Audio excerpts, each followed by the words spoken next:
The Texans were embarrassed by the Colts, 21-7.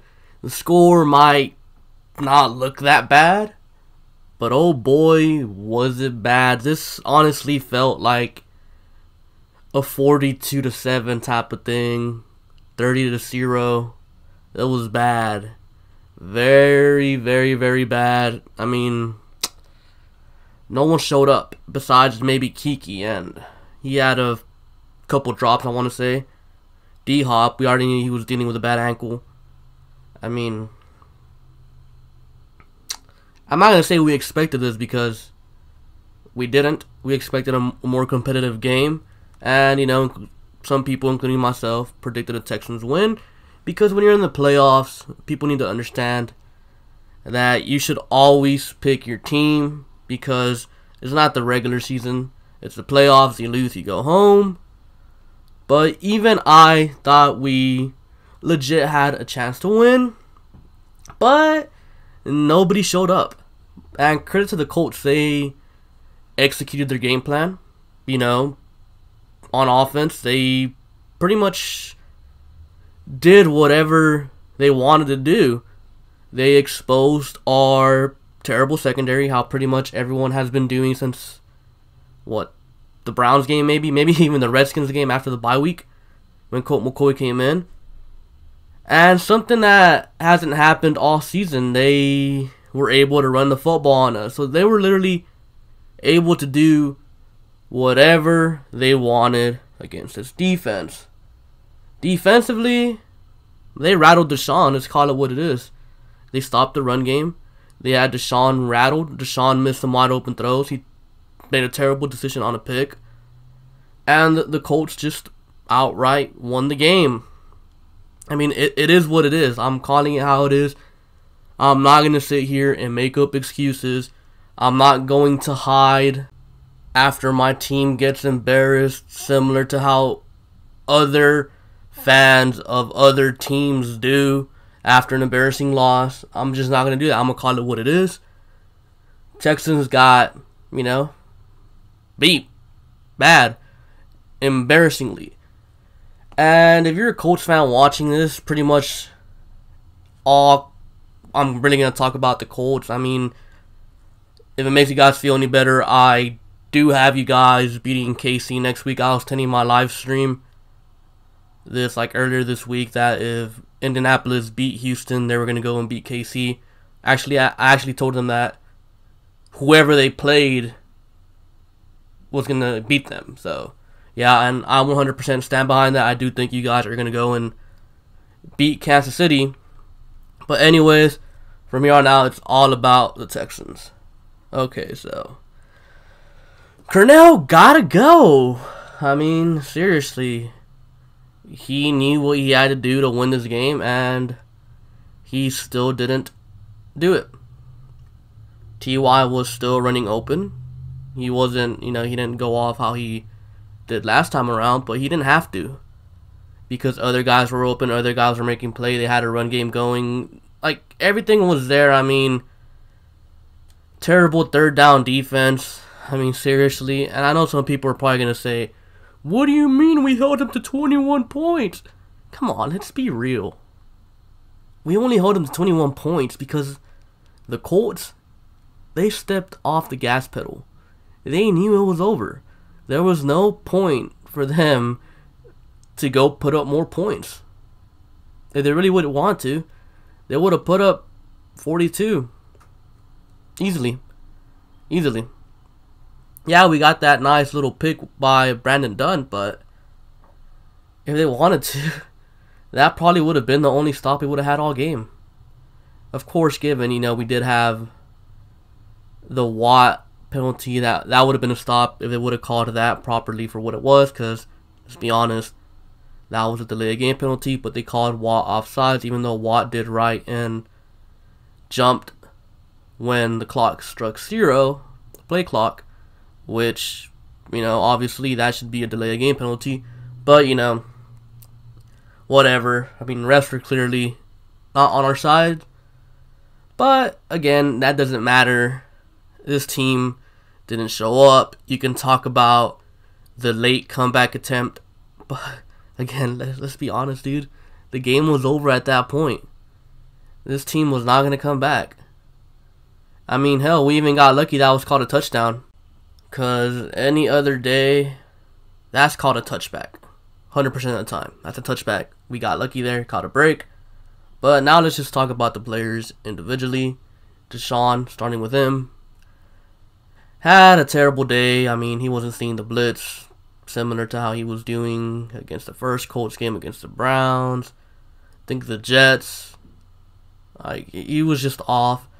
There's a weakness in Deshaun's game. And, Deshaun's young. He's going to get better. He's going to learn from it. Now it's up to him to, go from there. How does he fix that? How does he, react to that certain look? How does he react to that? What does he do? It's up to Deshaun and O'Brien to, fix that. But, again, with Deshaun's game, he was, I've seen the blitz, missing wide open throws, and just making some pretty bad decisions. For example, that pick. And as far as wide open throws, he missed DeAndre Hopkins. I think it was middle of the third. Actually, no, late in the second quarter. Late in the second quarter before halftime, he missed a wide open DeAndre Hopkins in the end zone for a touchdown. So, game could have been different if he actually hits that. And I want to say it was in the third quarter. He had Ryan Griffin. Yeah, it was Ryan Griffin, I believe. Wide open. Could have been a touchdown, but, I'm not too sure with Ryan Griffin's speed. It looked like he had a lot of green grass open ahead of him. So, again, he missed some wide open throws. But, again, he's a young quarterback. He's going to learn from it. O-line, more of the same. Run game, couldn't get a run game going. At some point, you have to put some of that blame on the running backs, too. The only run game we got was from straight up Deshaun. Pass blocking wise, more of the same inconsistencies. Some plays they pass protect well, but then 2 plays down the line, on the very same drive, they, mess up. And again, some of that could be on Deshaun not making the correct checks and all that stuff. But again, they got to get this worked out. O-line, not exactly a great game. Receivers, Kiki, again, did a good job. Had 10 receptions, over 100 yards. The only touchdown of the game for the Texans. Had a couple drops. Needs to do a little bit better. D-Hop, again, was on one leg. Did what he could. Could have had more, but of course, Deshaun was off, so kind of affected him there. Defensively, D-line, very disappointed in them. Just didn't really show up. No pass rush. No nothing. Couldn't even stop the run. Linebackers.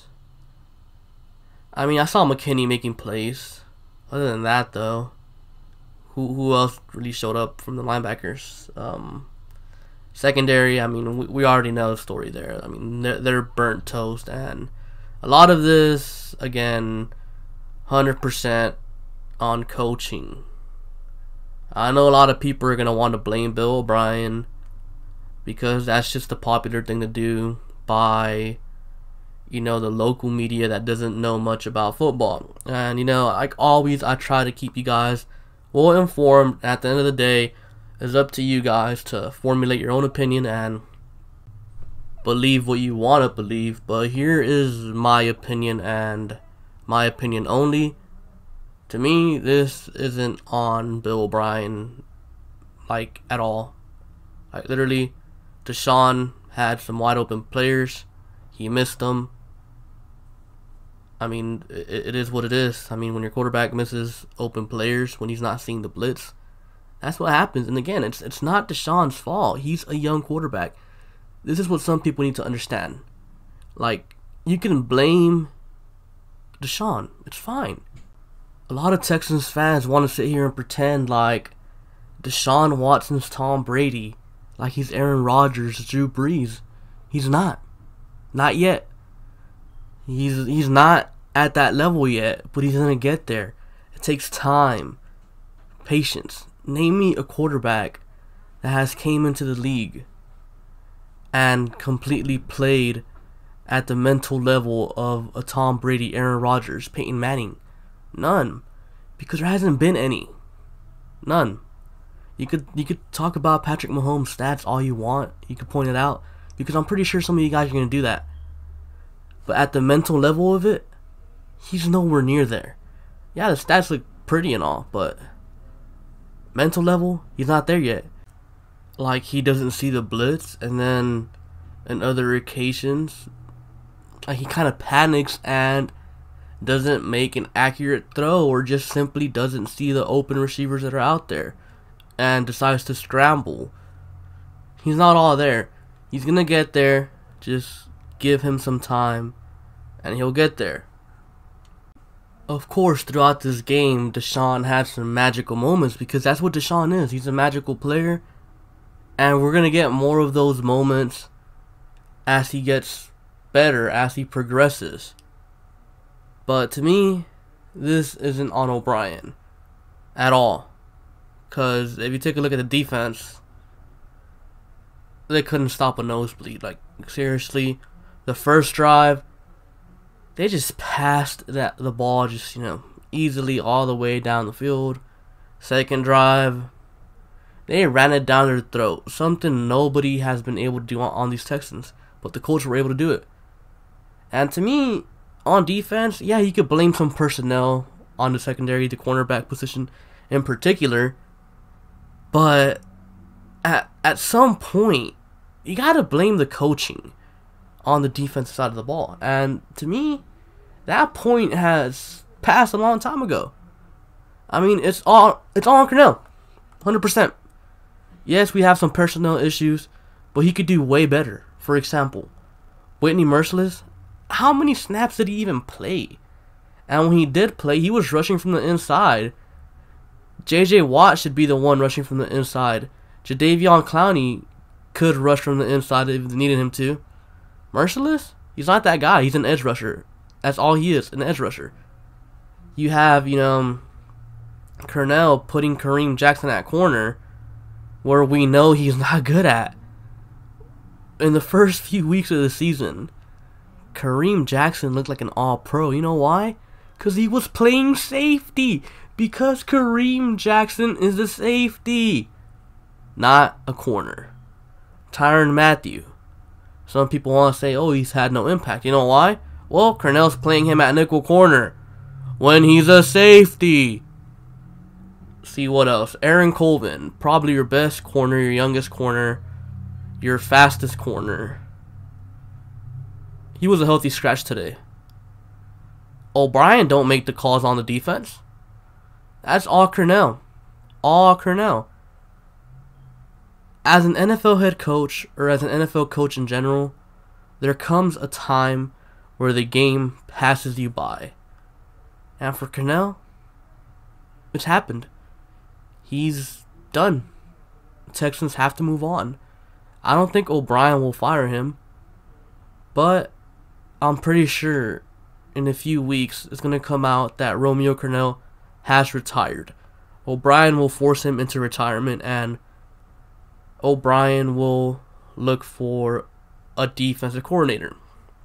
Now, in terms of talks about an offensive coordinator, well, I'll be making videos about that later on in the offseason. And for all you guys that have stuck with me all season long, I thank you.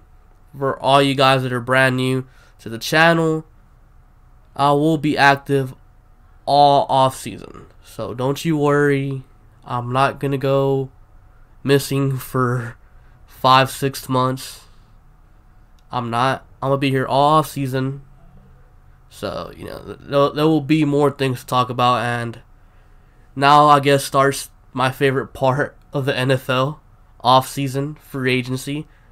Talking about cap space, mock drafts. You guys can expect all of that. So if you guys are new to the channel this season, I'll be here all off season. So anyways, season didn't go, or didn't end how we all wanted it to, but there is brighter days. There's some brighter days ahead, because at the end of the day, in previous years, when the season ended in similar fashions,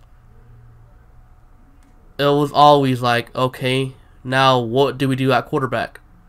Now it's, okay, now how do we build around our quarterback? You know, it's a completely different scenario. So everybody's saying, well, you know, same old Texans. It's not the same old Texans. Now we're building around our young quarterback instead of looking for a quarterback. So anyways, that's all I have for you guys for today. Be sure to like, comment, and subscribe. Thank you for watching, and I'll catch you guys later. Peace.